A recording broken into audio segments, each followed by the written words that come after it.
Bien, entonces,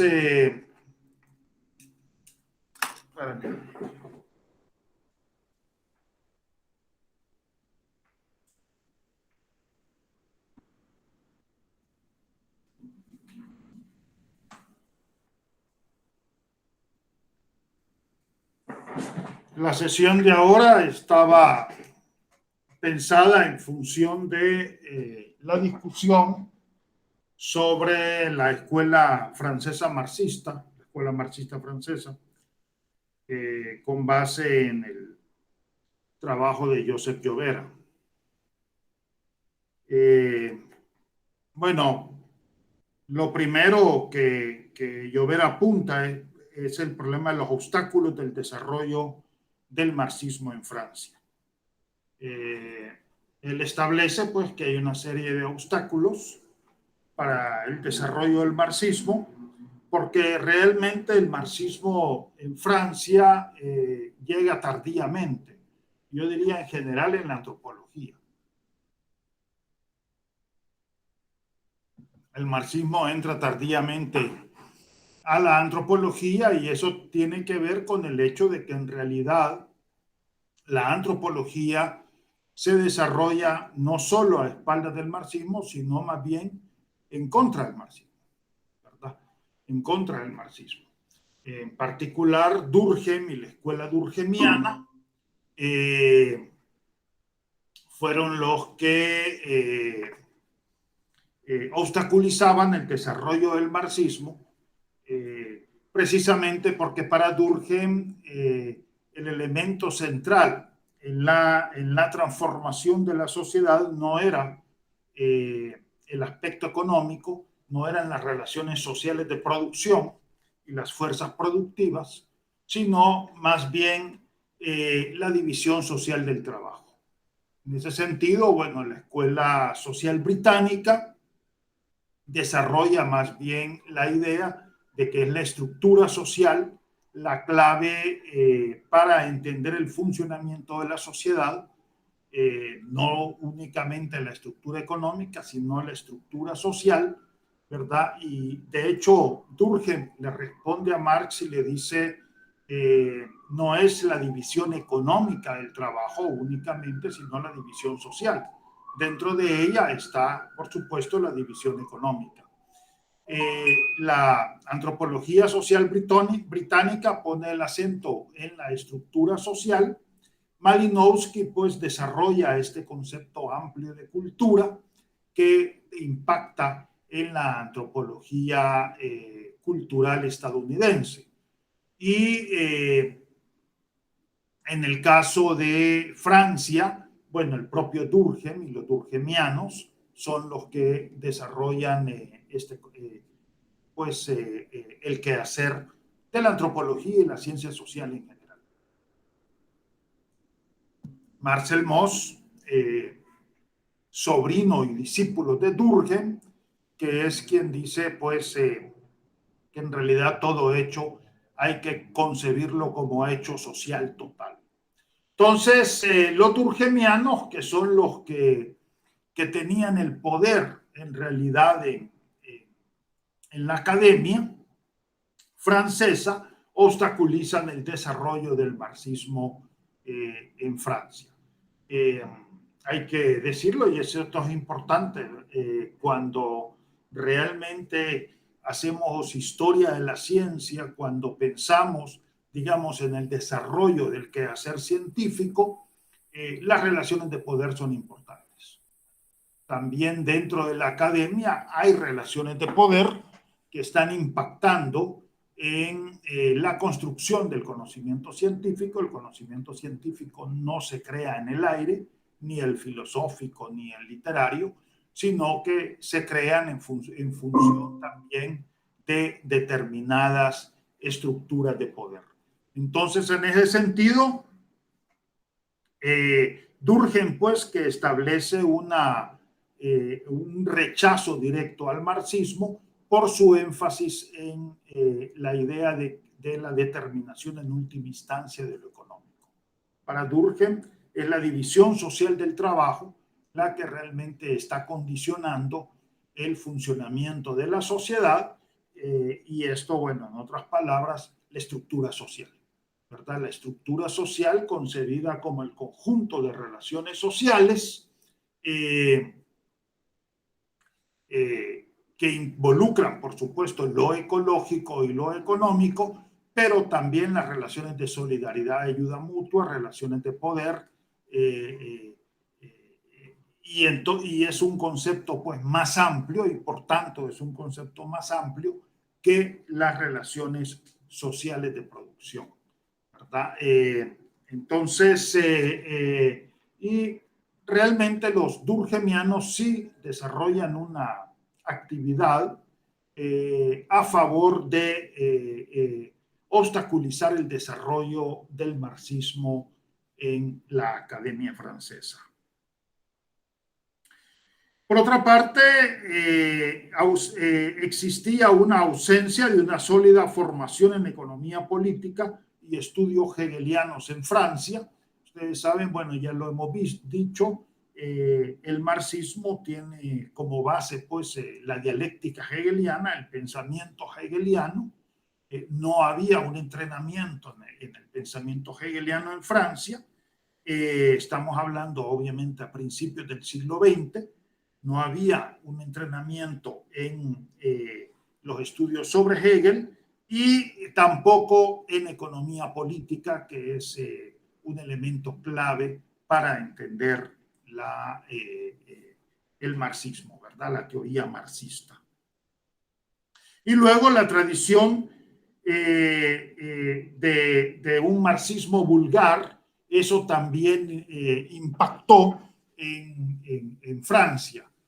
Desde la instauración bueno, el triunfo de la Revolución Rusa a principios del siglo XX y la instauración de la Academia Rusa soviética, realmente hay una vulgarización del marxismo que se entiende como una relación mecánica y sumamente mecánica entre lo económico y el resto de la sociedad.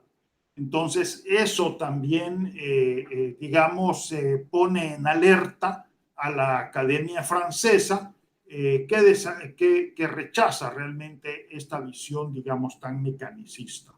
En América Latina tenemos un buen ejemplo, el caso de Marta Harnecker. Marta Harnecker, los fundamentos del materialismo histórico, el librito que fue leído por mucha gente en los años 70, realmente reproduce esta concepción, digamos, vulgar del marxismo, ¿verdad? Esta relación vulgar o simplificada del marxismo, porque realmente no era la concepción de Marx, pero sí se impone, sobre todo por la Academia de Ciencias de la URSS, y también, por supuesto, tiene sus representantes en el resto del mundo. Entonces, este es otro elemento, digamos, que no favoreció el desarrollo del marxismo en Francia. El encuentro del marxismo y la antropología en Francia se llevó a cabo con resultado de como resultado de tres precondiciones. Uno, la constitución de la antropología como una disciplina autónoma, que, bueno, realmente la antropología se consolidó como una disciplina autónoma. Dos, la posibilidad de desarrollar un marxismo creativo y antidogmático. Había una conciencia en ese sentido de que, bueno, que si bien existía el marxismo vulgar, eso no quiere decir de que todo marxismo tenía que ser vulgar, ¿verdad? Se podía desarrollar un marxismo creativo y antidogmático. Y tres, la convicción de muchos marxistas de que una intervención en la antropología era políticamente deseable y teóricamente importante. Es una ciencia, pues una disciplina que realmente estaba impactando en el mundo y era importante. Yo creo que también en este sentido jugó esta relación de antropología y colonialismo, la antropología como una ciencia de carácter colonialista, que en realidad es una acusación injusta, diría yo, porque realmente la ciencia en general ha estado al servicio del poder. Es decir, no es un problema nada más de la antropología, también sería de la sociología, de las ciencias naturales, etcétera, que han estado al servicio del poder.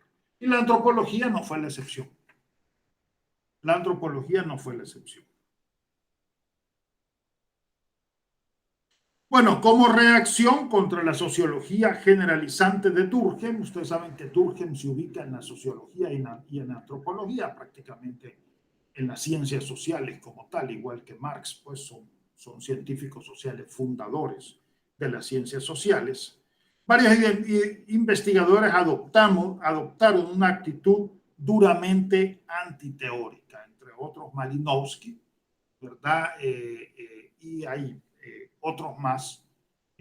Franz Boas también, tremendamente descriptivista, cuando en realidad el hecho de ser ciencia implica la construcción de teoría. Y de hecho, incluso los descriptivistas implícitamente están haciendo teoría, aunque no lo digan, implícitamente están haciendo teoría. Pero bueno, hay que reconocer, para el caso de Malinowski, siempre lo he dicho, la etnografía de Malinowski es muy fina, es muy fina, y ojalá que nunca hubiera hecho teoría, porque cuando la hizo muy mal. Una teoría científica de la cultura es un libro pésimo, espantoso, horrible, pero la etnografía, los argonautas del Pacífico Occidental y otros trabajos de carácter etnográfico son realmente de una muy alta calidad.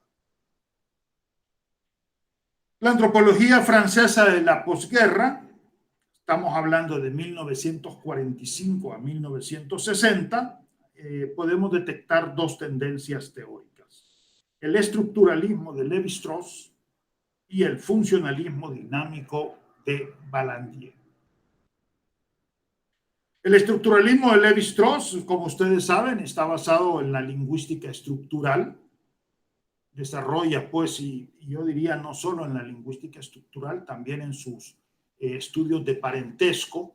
No nos olvidemos que el primer gran libro de Lévi-Strauss son las estructuras elementales del parentesco, y el parentesco, por cierto, también puede llegarse a matematizar mucho, y eso fue lo que hizo Lévi-Strauss.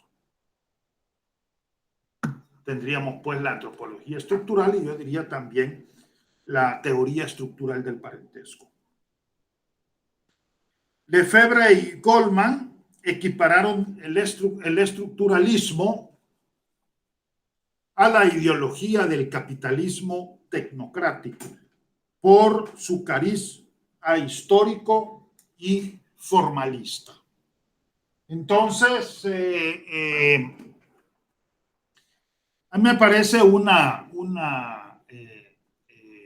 conceptualización injusta, ¿verdad? Pero, bueno, sí es cierto, el estructuralismo de Lévi-Strauss tiene un carácter formalista y también un carácter histórico, aunque no niega la historia, de hecho no hace uso de la historia, es un hecho, ¿verdad?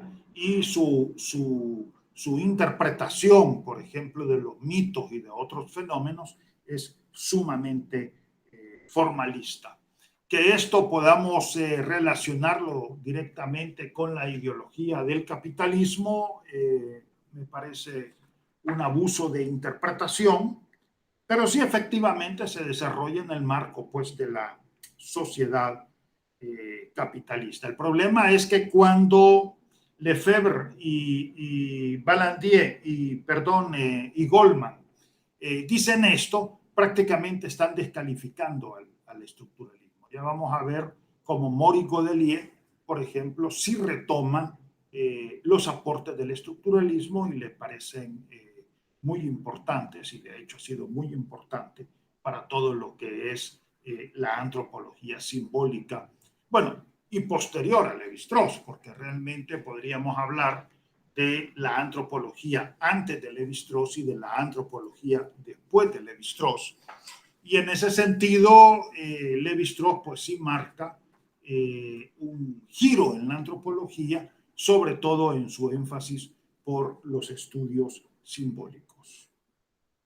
Bien, Vallandier, el funcionalismo dinámico de Vallandier tiene algunas características importantes. En primer lugar, las sociedades africanas tienen una historia. Vallandier trabaja en África, y esto también es cierto para Latinoamérica y para Mesoamérica.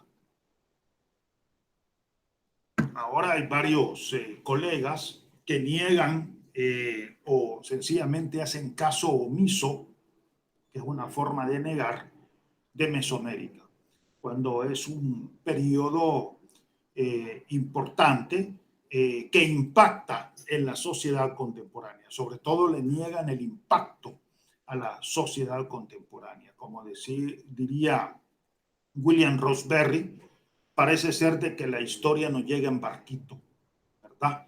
Parece ser que la historia no llegó en barquito.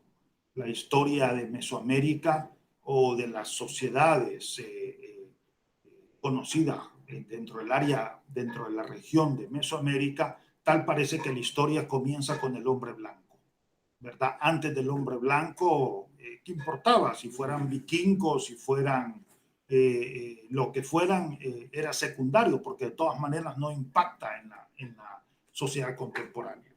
Bueno, Vallandier precisamente critica esto en el marco de las sociedades africanas y dicen, no señores, la historia de África no comienza con la llegada del hombre blanco, sino que realmente hay una historia, hay una tradición, y una tradición que está impactando en la configuración de las sociedades africanas contemporáneas. Insisto, eso es válido para Mesoamérica. Y en ese sentido, para Vallandier, importante reconocer la historia tradicional y la historia moderna. Ambas son dinámicas y contradictorias, ¿verdad?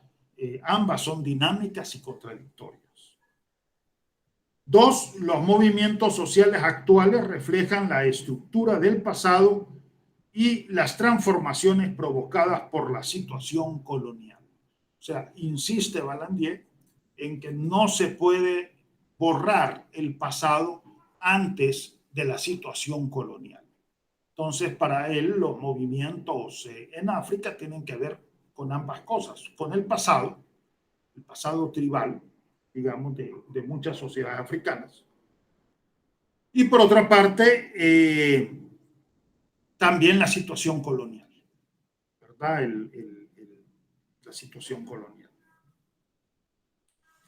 La situación colonial, dice Vallandier, es un fenómeno global que puede caracterizarse por su naturaleza desigual.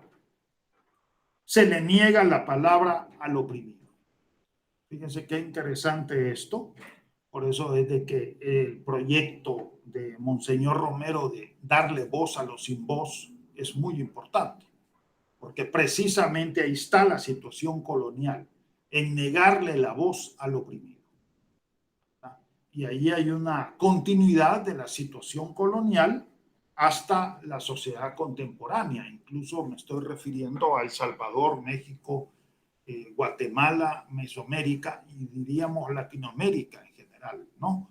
En negarle la voz al oprimido. Entonces, en eso consiste para Vallandier la situación colonial. El desarrollo de un marxismo creador, bueno, en primer lugar, Althusser, el punto de partida es de que Marx abrió a la ciencia el continente de la historia. O sea que Marx, ante todo, lo que hace es una teoría de la historia. Y abran bien los oídos y escuchen bien, por favor, ¿verdad? Lo que se está haciendo es una teoría de la historia. Lamentable que en estos momentos muchos colegas que se dicen marxistas niegan la historia o únicamente reconocen la historia contemporánea. Marx en lo Grundrisse, que son sus estudios de madurez, se va hasta las sociedades primitivas. Se va hasta las sociedades primitivas para reconocer el origen de la propiedad privada, ¿verdad? Entonces, es decir, se va bastante antes de Mesoamérica. Muchos colegas ahora están pensando, por ejemplo, en el tema de la violencia a partir de los años 70 aquí en El Salvador. No, la violencia viene desde antes y de bastante antes. Y hay que reconocer en ese sentido la historia del fenómeno. Entonces, Marx realmente sí estuvo interesado en la historia, incluso de la historia lejana, y por supuesto de la historia cercana.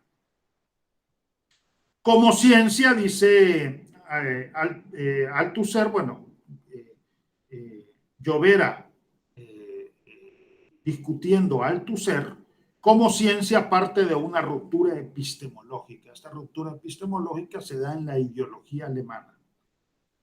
Paso de la esencia humana a la totalidad social y los conceptos de modo de producción, relaciones de producción, fuerzas de producción, etc. Se pasa también del concepto de alienación al concepto de fetichismo de la mercancía. Al concepto de fetichismo de la mercancía, donde ya no son los seres humanos los que crean una realidad aparte que se les impone, que ese es el concepto de alienación, ¿no?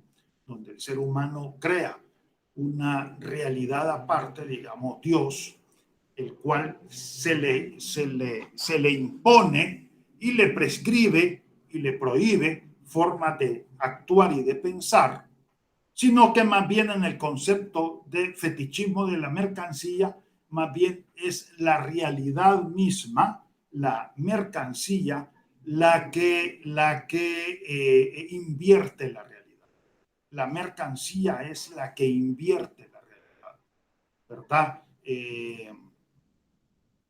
En ese sentido, como decía Mercedes Sosa, si al mundo le he de preguntar, el mundo me ha de engañar, ¿verdad? Es decir, no es el ser humano el que crea una realidad que se le impone, sino que más bien esa realidad creada por el ser humano, adquiere una dinámica propia que esconde la esencia de los fenómenos. Adquiere una dinámica propia que esconde la esencia de los fenómenos, ¿verdad? Y el salario aparece como que es el salario del trabajador, del trabajo, cuando en realidad es una parte del trabajo lo que se está pagando y la otra parte es apropiada por el capitalista. Entonces, el paso del concepto de alienación al concepto de fetichismo de la mercancía es sumamente importante. Y el otro elemento que aquí menciona es el paso de la esencia humana a la totalidad social, ¿verdad? A la totalidad social. Quiero ver si vemos esto.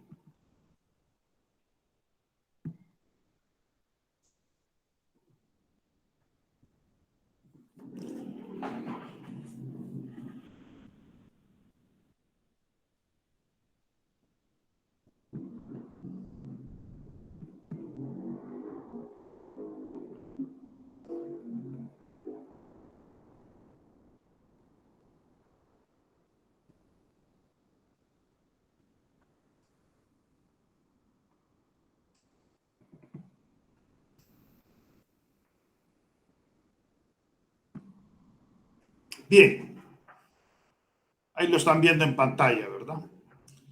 Entonces, con Althusser hay dos elementos importantes. Por una parte, la diferencia entre modo de producción y formación social. El modo de producción, que es la estructura, que la estructura en sí misma es universal,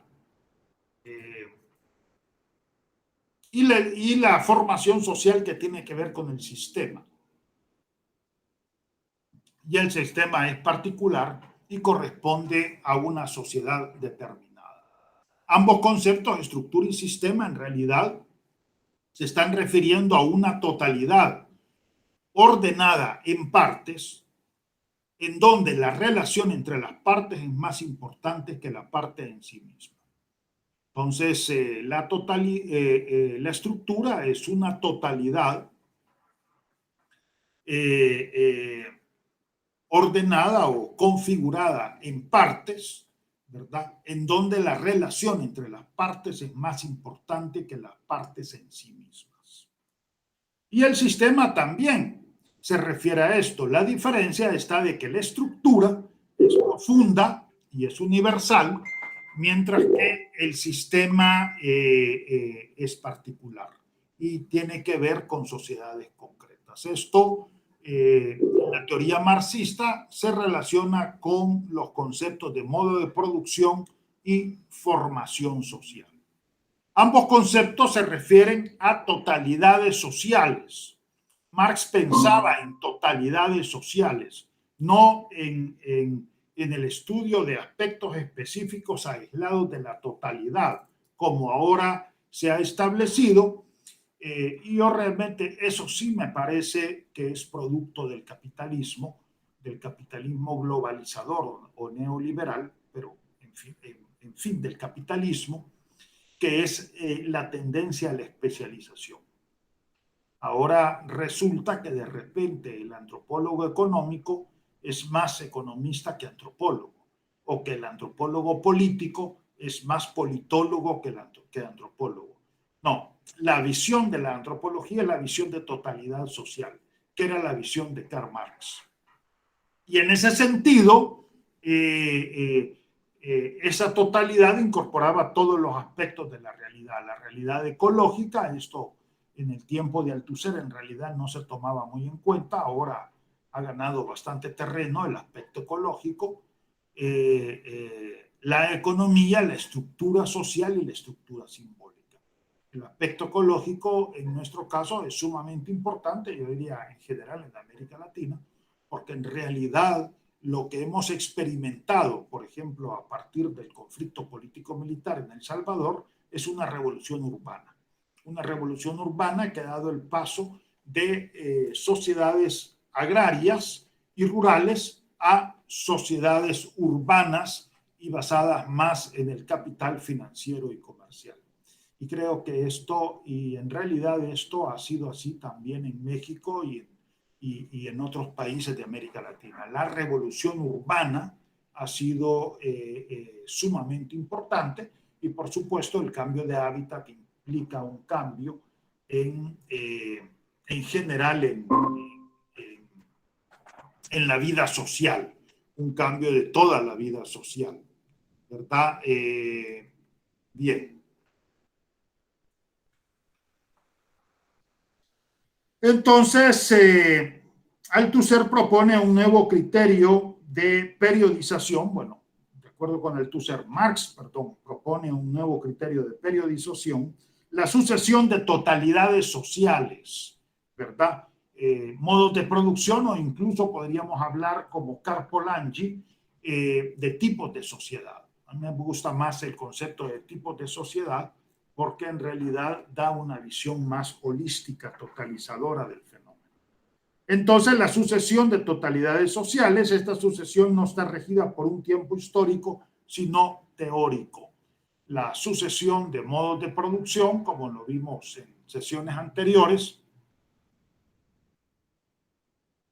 de Marx es una construcción teórica basada en la historia de Europa.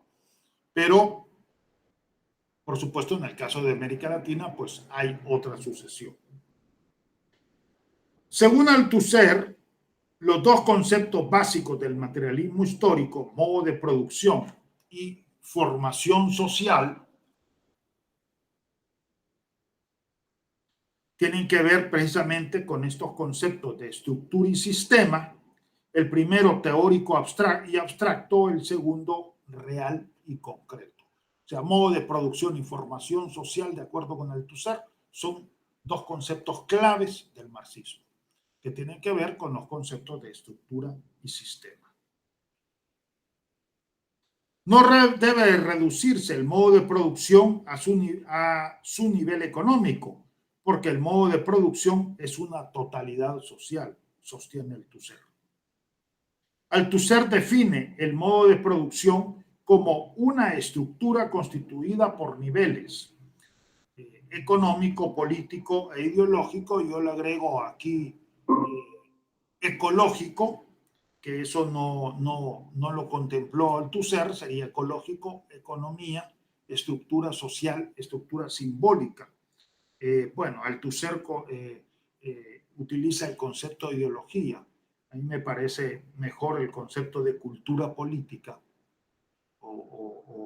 sí, de cultura política, porque la ideología tiene un sentido de falsación de la realidad, ¿verdad? Tiene un sentido de falsación de la realidad, de concepción falsa de la realidad, en donde la realidad aparece invertida. Sí, hay, por supuesto que hay inversiones de la realidad, hay concepciones falsas de la realidad, pero también hay concepciones verdaderas. Por lo menos mi experiencia en el trabajo de campo es que no todo el universo simbólico de un pueblo puede entenderse como una inversión de la realidad o como una falsación de la realidad. No todo, ¿verdad? Hay concepciones falsas, pero también hay concepciones verdaderas.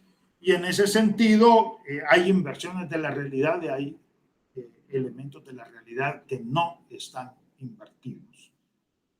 Y en ese sentido, me parece que el concepto de cultura política es más apropiado que el de ideología.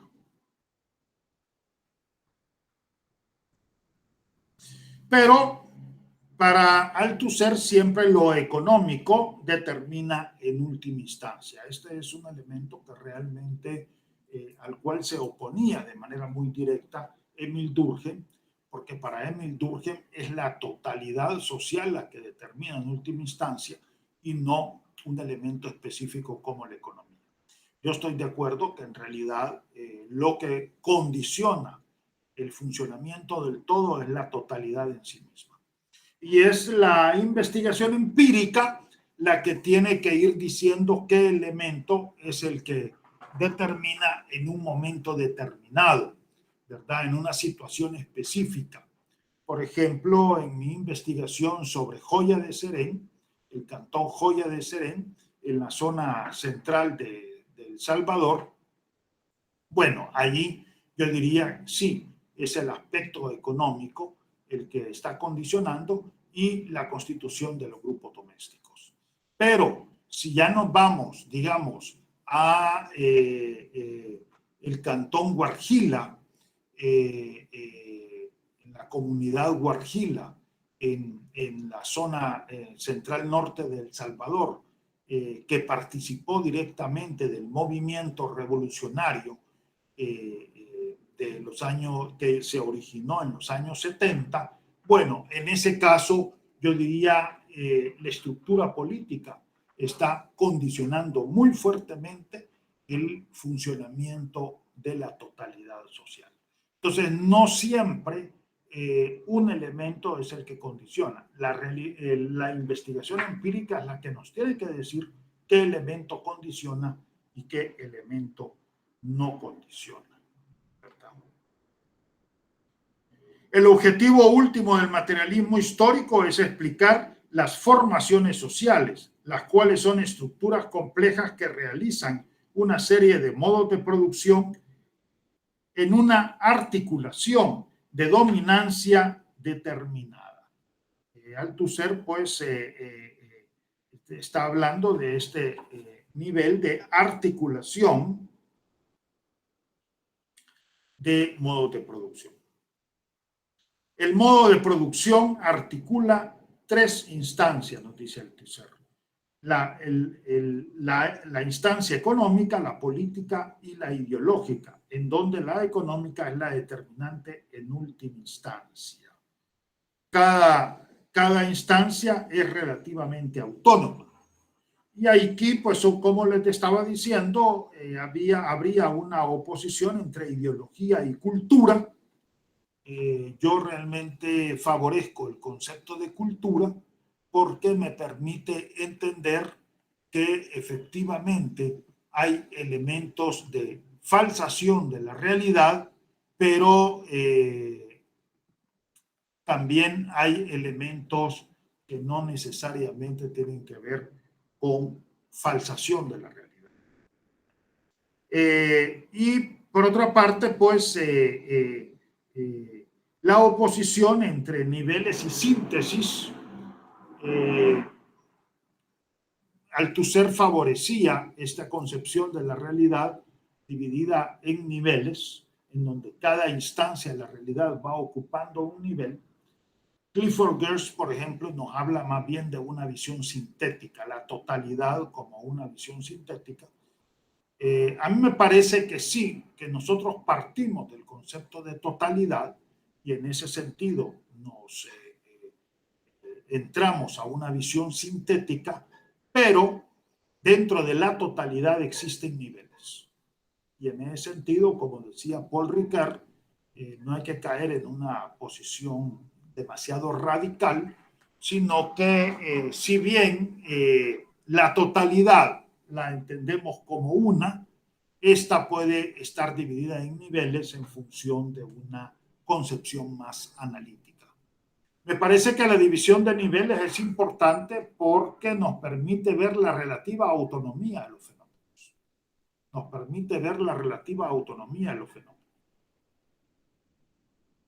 Lo simbólico tiene una relativa autonomía con respecto a lo económico y a las relaciones de poder.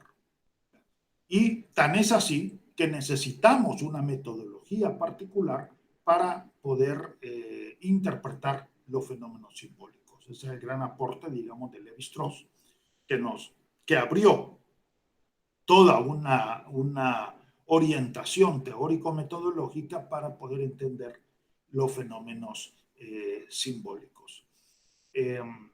Quizás en el marco del marxismo es Antonio Gramsci el que reivindica la autonomía, la relativa autonomía de cada una de las instancias, y Gramsci preocupado por la relativa autonomía de lo cultural, ¿verdad? De la cultura.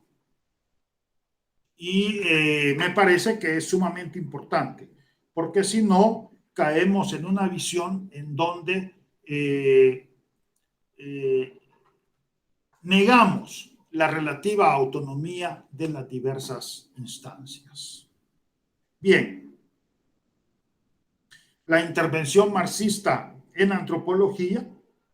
Aquí tenemos a Claude Meillassoux, que da cuenta de la vida económica de una sociedad, ¿verdad? Mujeres, graneros y capitales es un libro muy importante de Claude Meillassoux. Godelier examina la lógica de los sistemas económicos. Esto es muy importante, es decir, cuál es la lógica que está detrás de los sistemas económicos. Yo sostendría que, por ejemplo, en El Salvador, por una parte tenemos la lógica del capitalismo, que tiene que ver con la maximización de beneficios, dinero, mercancía, dinero prima, como decía Ángel Paler, pero también tenemos la lógica de subsistencia campesina y también de los sectores populares urbanos, muchos de los sectores populares urbanos que trabajan más bajo una lógica de subsistencia, bajo una lógica del valor de uso, basado en la fórmula mercancía, dinero, mercancía, siempre basándome en Ángel Palermo. Entonces, estas lógicas, y por otra parte estaría la inversión social, si quieren, de orientación socialista o de bienestar social o simplemente inversión social, pero que no tiene que ver con una lógica capitalista, que es una lógica diferente, más bien impulsada desde el Estado, ¿verdad? Entonces hay una articulación, en realidad, de modos de producción, una articulación de tipos de sociedad, digámoslo, en términos de Karl Polanyi, ¿no? Hay una articulación de tipos de sociedad. Meillas-Ox y Godelier demostraron que había otras lógicas económicas, cosa que los economistas no aceptan, muchas veces no aceptado. La ciencia social muchas veces ha caído en esta trampa de los economistas. Estamos en la era del capitalismo, entonces todo es capitalismo. No hay más. Es decir, todo es capitalismo porque estamos en la era del capitalismo. Yo creo que esa es una trampa falsa. En realidad no hay sistemas puros, no hay sistemas puros y en ese sentido, déjenme ver una cuestión. Bueno, no sé cómo minimizar, es que tengo pantalla completa, pero quisiera ver de salirme de pantalla completa. Ok, salir del modo de pantalla completa. Bien, perdón.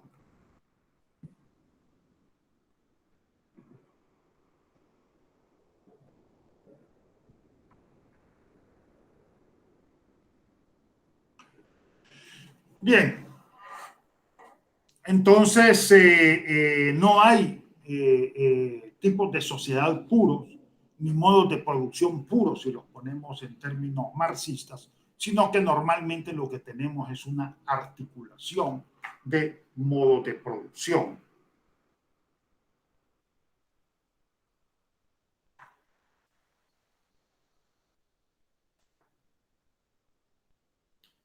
Bien. Y muchas veces lo que estaba diciendo es que los científicos sociales hemos caído en esta trampa de pensar de que solo hay una única lógica económica, cuando en realidad hay diversas lógicas económicas que se están articulando. Mientras para Godelier, con respecto al estructuralismo, volviendo al estructuralismo, mientras para Godelier el estructuralismo es un avance en la ciencia, para Meillas-Ox, Terray y Rey es una ideología mistificante. Godelier, pues sí, realmente acepta los avances del estructuralismo, precisamente también acepta esta autonomía de las instancias, relativa autonomía de las instancias.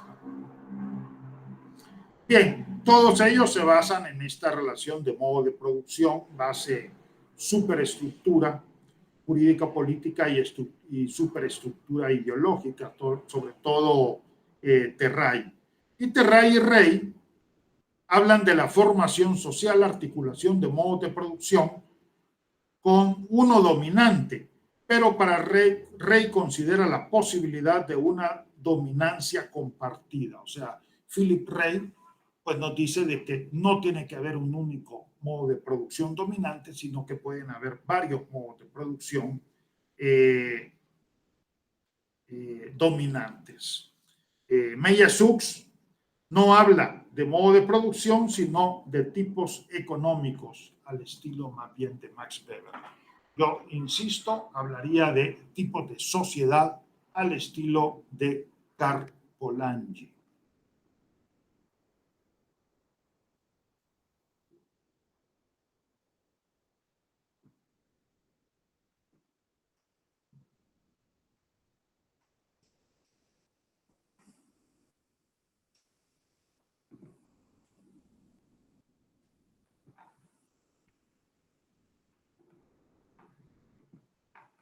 Bien, entonces, en síntesis, y sí es importante resaltar esto, Godelier y Meillas-Ox básicamente están hablando de lógicas económicas, ¿verdad? Y que hay diversas lógicas económicas. Si yo establezco este esquema para El Salvador, me parece que también es válido para México y para otros países, en donde establecería una economía capitalista dominante, dominante por el poder que tiene, dominante por el poder que tiene, más que por el número de personas. Entonces, dominante, una economía de subsistencia subordinada, que tiene que ver con los sectores subalternos, tanto rurales como urbanos, y una economía socialista o de inversión social o bienestar social secundaria, ¿verdad? Que tiene que ver con la inversión social que el Estado lleva a cabo en la sociedad. Entonces, son tres lógicas que se están articulando en la sociedad. Por ejemplo, si nos vamos al área de la salud, por supuesto que hay hospitales que funcionan bajo una lógica de maximización de beneficios, bajo una lógica capitalista. El hospital de diagnóstico en San Salvador, ¿verdad?, que tiene niveles de rentabilidad muy altos, pero también tenemos el seguro social y los hospitales nacionales que no funcionan bajo una lógica de maximización de beneficios, sino que más bien bajo una lógica de servicio social, de servicio a la sociedad. Entonces es una lógica diferente a la lógica capitalista, ¿no? Bien.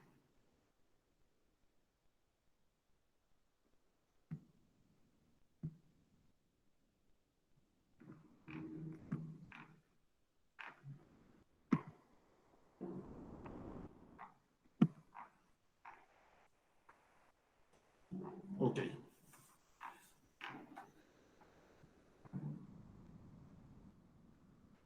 Godelier, la idea de Godelier es superar el concepto de niveles de Althusser por el concepto de funciones. Ya lo habíamos discutido esto, la idea pues de que la estructura económica no se define por una instancia determinada, sino por la función que se cumple en un momento determinado. De esta manera, en las sociedades tribales, por ejemplo, el parentesco y la religión pueden cumplir funciones de relaciones sociales de producción, porque en particular el caso de parentesco pues está condicionando la herencia, el acceso al medio de producción más importante que es la tierra, ¿verdad? Y también está condicionando la posición social de los individuos. Entonces, en ese sentido, el parentesco se vuelve relaciones sociales de producción, se vuelve estructura económica, dice Godelier. Y en ese sentido, sostiene que cualquier instancia puede asumir la función de relaciones sociales de producción.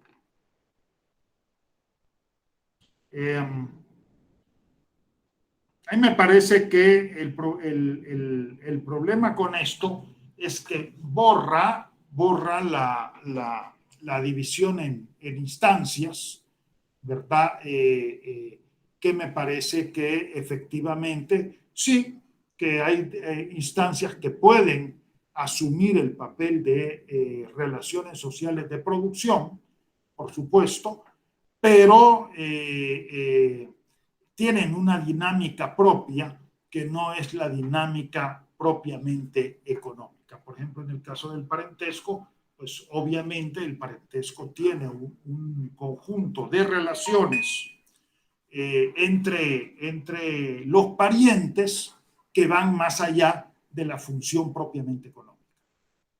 Sí está la función económica, pero también está la función de relaciones sociales de solidaridad y ayuda mutua. Aquí en El Salvador mismo, entre las sociedades campesinas, sobre todo, y también en lo que llamamos muchas veces pequeña y microempresa, está funcionando las relaciones las relaciones de parentesco como no solo relaciones de consumo, sino que incluso relaciones de producción. Por ello es de que Marshall Sahlins habla de modo de producción doméstico. Porque el grupo doméstico se vuelve el que condiciona no solo el consumo, sino la producción misma. Sin embargo, sí podemos decir que si bien es cierto que el parentesco asume la función de relaciones sociales de producción, el parentesco va más allá de las relaciones sociales de producción. Entonces, en ese sentido, me parece que la división en niveles e instancias de Althusser sigue siendo válida. El modo de producción implica la existencia de clases sociales y de explotación. Rey dice sí. Godelier dice, en las sociedades primitivas no hay clases sociales ni explotación. Bueno, yo sí estoy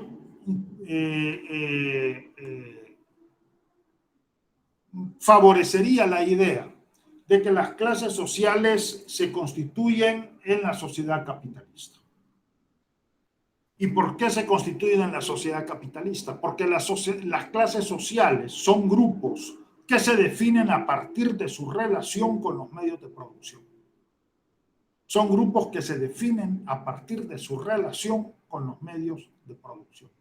Y en las sociedades anteriores, en realidad, los sujetos no se definían en relación a los medios de producción, sino que se definían, por ejemplo, en relación a la pertenencia a un estamento como la nobleza, a relaciones de parentesco en realidad, o relaciones de carácter religiosas.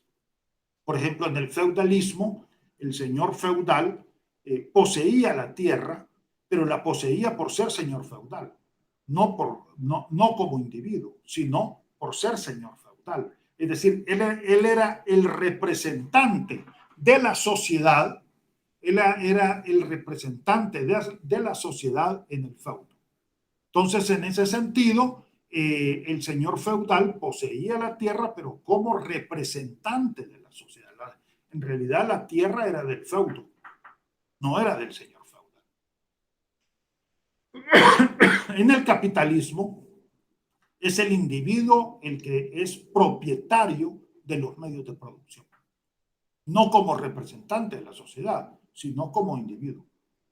Entonces, en ese sentido, la clase social en realidad es propia del capital. Y en el capitalismo no todo es clase social, ¿verdad? Por ejemplo, aquí en El Salvador yo podría hablar de 4 clases sociales: la burguesía, la pequeña burguesía, el proletariado y el campesinado. Estos 4 se definen en función de la relación o en función de la relación propiedad o no propiedad de los medios de producción. Pero, por ejemplo, la mal llamada clase media no es clase, es un estrato.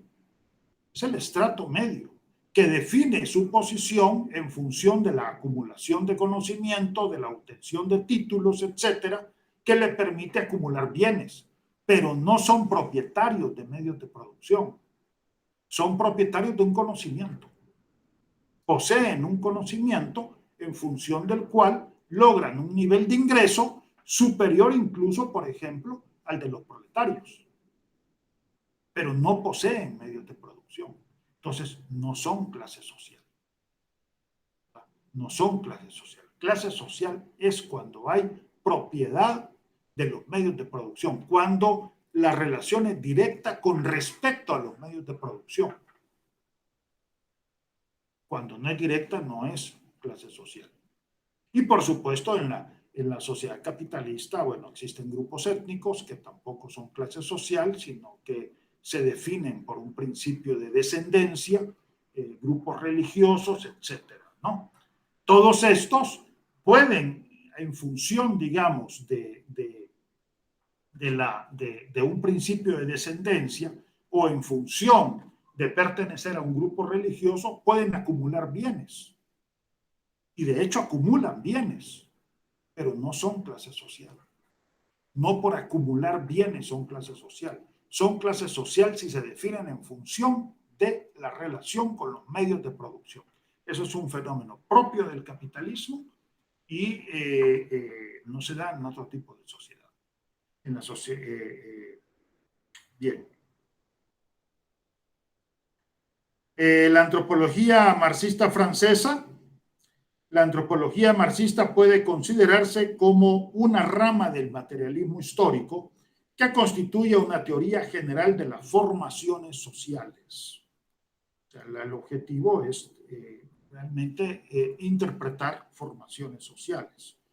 Supremacía de lo económico como determinante en última instancia y distinción entre la dominación y determinación. Fíjense cómo en realidad el marxismo no logra quitarse esta determinación en última instancia de lo económico. Ni Eric Wolff. Eric Wolff ya no habla de la determinación en última instancia de lo económico, pero al final el concepto central es modo de producción. No tienen una visión en donde es la totalidad la que condiciona el funcionamiento del todo y no la instancia económica. Dos, la base de esta ciencia general del materialismo histórico es el marxismo.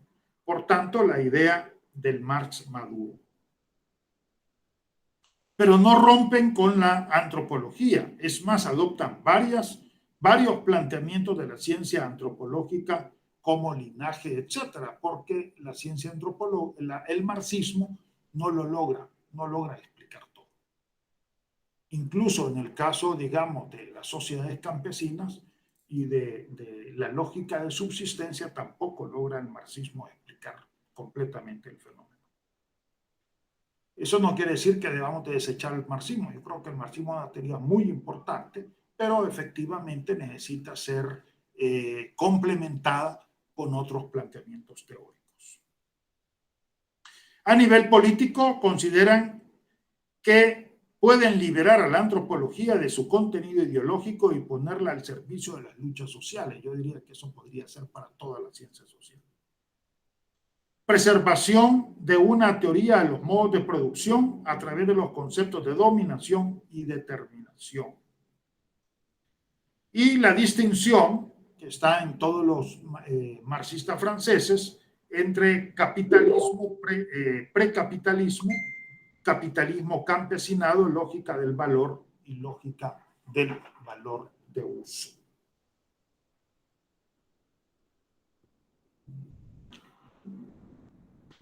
En la sociedad capitalista, la determinación de lo económico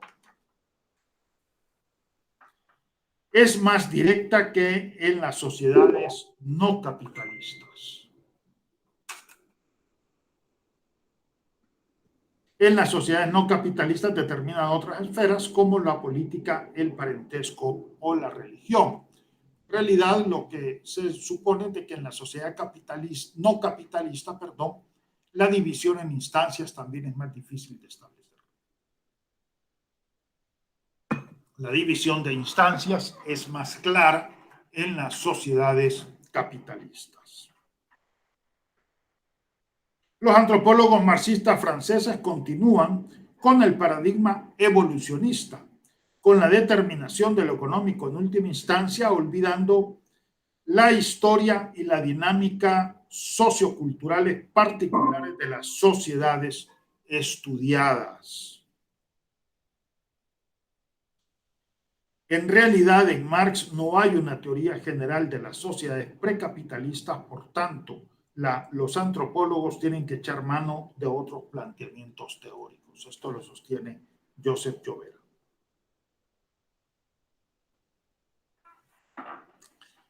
La interpretación estructural de la totalidad social marxista presenta la sociedad como un todo estructurado. Y esto sí es muy importante, ¿verdad? Retener este aspecto. La totalidad constituye un todo estructurado. No es un todo ambiguo, amorfo, como el caso de Malinowski. En antropología muchas veces sobre todo en la antropología cultural estadounidense, ha predominado este concepto de totalidad que es un concepto en realidad amorfo. Y es importante el aporte del marxismo en decirnos, no, la totalidad es una totalidad estructurada, es un todo estructurado. Y así tenemos que verlo, como un todo estructurado, en donde es la totalidad la que condiciona sus partes. Y hay una relación entre una instancia y el resto de instancias y la totalidad, así como el resto de instancias y la totalidad se relacionan con una instancia determinada. Es un doble movimiento el que tenemos. Pero esto es un doble movimiento de carácter estructural. Y esto es importante decirlo. Entonces, en Marx hay dos elementos centrales: el concepto de totalidad social, ¿verdad? El concepto de totalidad social se le olvida a los marxistas actuales, porque nos ha comido el capitalismo y entonces vamos hacia el exceso de especialización. Entonces, el concepto de totalidad social y el materialismo, que tiene que ver con la determinación socioeconómica en última instancia. Sí se puede trabajar con la idea de relativa autonomía de las instancias, sostiene Llovera, de la sociedad, lo cual no implica la determinación en última instancia de lo económico. Bueno, en el marco del marxismo sí implica la determinación en última instancia de lo económico. Para no aceptar la determinación en última instancia de lo económico hay que salirnos del marxismo. Por supuesto que esto no quiere decir negar al marxismo. Salirnos del marxismo no quiere decir negar al marxismo. El marxismo ha dado grandes aportes y debemos de seguirlo desarrollando, pero en una concepción diferente, en donde es la totalidad la que determina a sus partes y no una parte la que determina. Puede desecharse la metáfora base superestructura y reivindicarse la idea de la totalidad social como un todo estructurado, arribando a una visión sintética. Sí, pero siempre y cuando no sobrepongamos otras instancias sobre la totalidad. Por ejemplo, me parece que se ha sobrepuesto el discurso jurídico sobre el fenómeno social. Cuando uno de los primeros trabajos de Marx es la crítica al derecho, la crítica al discurso jurídico, ¿verdad? En donde hacía ver cómo la estructura socioeconómica en realidad condicionaba el discurso jurídico. Pero ahora de repente el discurso jurídico se nos impone. Y entonces, en el caso del conflicto político-militar de El Salvador, hablamos de guerra civil, cuando en realidad el concepto de guerra civil surge en los 80 con el objeto de darle beligerancia al movimiento revolucionario, a fuerzas armadas irregulares, ¿verdad? Fue útil jurídicamente, políticamente, pero no es un concepto sociológico, no es un concepto antropológico. Fue útil políticamente, pero no confundamos los planos. Antropológicamente, sociológicamente, se trata de un conflicto político-militar. Ya lo hemos dicho, uno, porque no fue la confrontación entre dos ejércitos regulares que dominaran territorios determinados, y dos, porque el concepto de guerra civil mutila el fenómeno. Elimina las partes en donde no hay guerra, y el fenómeno es más amplio que la guerra. Comienza en 1970 con todo el desarrollo del movimiento de masas y se prolonga después de los acuerdos de paz. Los acuerdos de paz no es el fin del conflicto. Los acuerdos de paz es el fin del conflicto armado, pero no del conflicto social. Y el concepto de guerra civil confunde el conflicto social con el conflicto armado. Pero ¿por qué tomamos el concepto de guerra civil? Es un concepto de la instancia jurídica y la estamos llevando al plano de la estructura social. Creo que ahí la división de instancias sí es importante y quizás la relación base-superestructura es importante, aunque no tomada de manera tan rígida, pero sí hacer ver de que uno no puede tomar conceptos, por ejemplo, jurídicos, y llevarlos al plano de la estructura social, o religiosos y llevarlos al plano de la estructura social. Por lo menos ese paso es un paso peligroso que hay que hacerlo con mucho cuidado. Bien, las estructuras capitalistas o no capitalistas, estamos hablando de campesinos y semicampesinos, en el caso de El Salvador, ya lo hemos dicho, semicampesinos son sujetos que combinan la economía de subsistencia con su inserción en la economía capitalista. Y obviamente la comunidad semicampesina presenta divisiones socioeconómicas, no es una sociedad homogénea, eh, eh, también está dividida políticamente, presenta divisiones religiosas y divisiones de grupo de edad.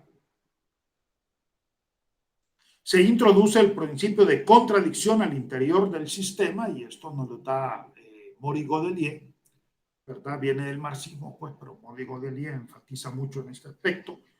Y este principio de contradicción dinamiza el sistema. Por tanto,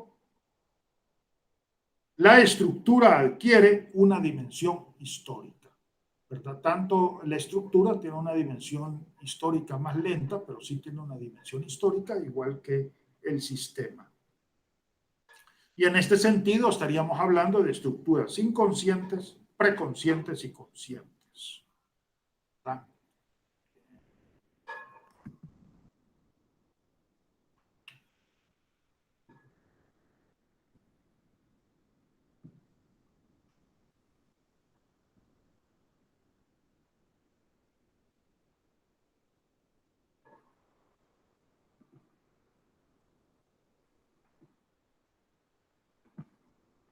Y quizás podamos ver este elemento a nivel de la totalidad social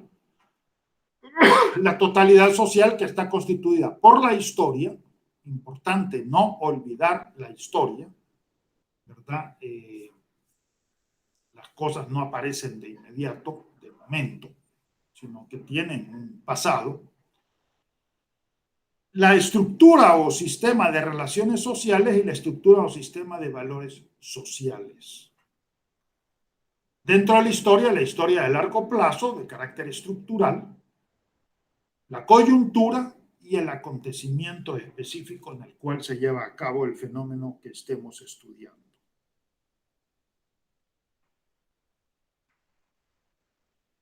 Bien, aquí culminaría, digamos, con esta exposición de los marxistas franceses. No sé si hay alguna pregunta, comentario o algo por el estilo.